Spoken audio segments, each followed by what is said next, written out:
উপস্থিত আছেন সম্মানিত সভাপতি, সম্মানিত অতিথিগণ।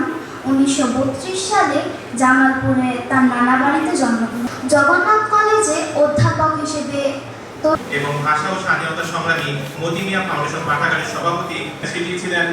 যেমন দায়িত্ব পালন করেছেন শামসুর রহমান, ঠিক তেমনি সেই তার ব্যক্তিগত জীবন সম্পর্কে আলোচনা করেছেন। তবে আমি আমার আলোচনা করতে যাচ্ছি এবারের একজন পৌরপুরুষ ও তার প্রসূতি ভাতৃস্ত্রী এবং একটি হাফিজুর রহমান তার যাত্রা শুরু করেন। তার এই গল্পটি সাম্প্রদায়িক।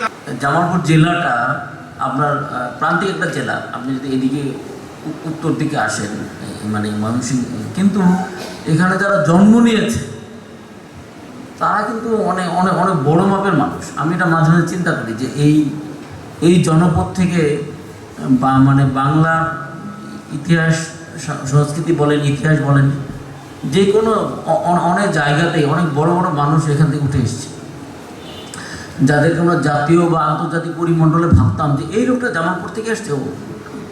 যার উপলক্ষ হলো আমাদেরই একজন অত্যন্ত গুরুত্বপূর্ণ ব্যক্তিত্ব হাসান হাফিজুর রহমান।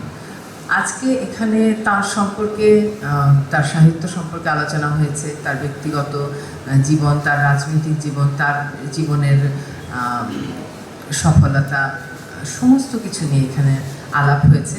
আমার ধারণা যে নতুন প্রজন্মের যে কয়েকজন এখানে কথা বললেন, সেখান থেকে আরও যারা আছেন তাদের কথাও আমরা ভবিষ্যতে হয়তো বা শুনব এবং সকলে উৎসাহিত হবেন।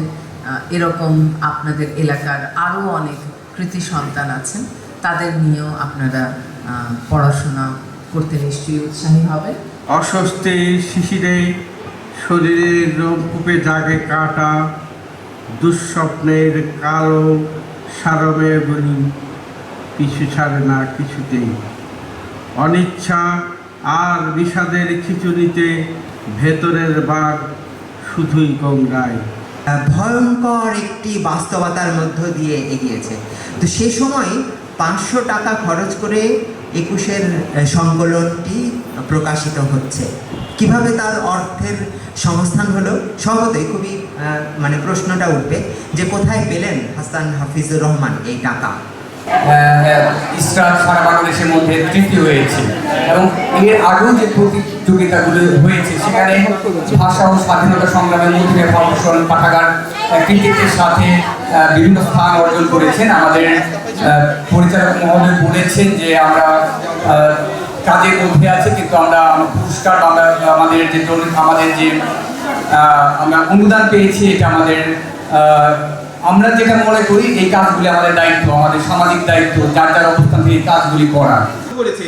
আমরা কেন আমাদের সাম্প্রদায়িক বিদ্বেষ থেকে এখনো একটি বিদ্যালয়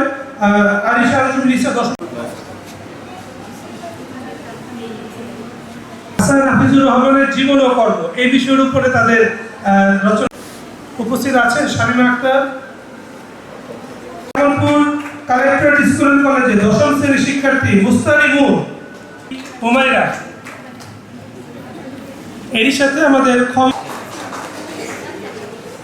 আসবেন সাদিকুর।